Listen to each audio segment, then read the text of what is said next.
It's time for peace.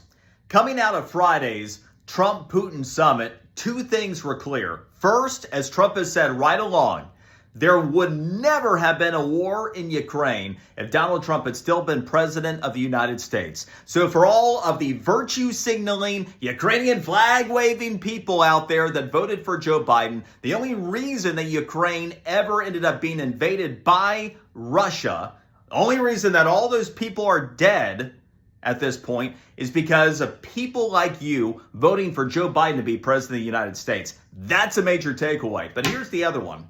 Given that Trump may have been the only person to avoid that war from having started in the first place, Trump probably the only person who can help broker peace at this point. So today's summit at the Oval Office, the White House, where you have President Volodymyr Zelensky and a host of EU leaders that are going to be there. This is a critically important day because we do need peace. And here's the reality of the thing.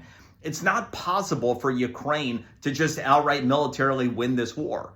There has to be a concession of territory. There has to be an understanding going forward with some flexibility that Zelensky hasn't shown previously. Hopefully that is what comes out of today. Hopefully Zelensky is more respectful of the president and the vice president than the last time that he was there. Remember when he didn't even make it to lunch? Forget no soup for you. There was no lunch for you. You go. You leave the White House. So hopefully we at least make it to lunch today. And we have real peace in Ukraine. Because at this point, at least, we have the right president of the United States.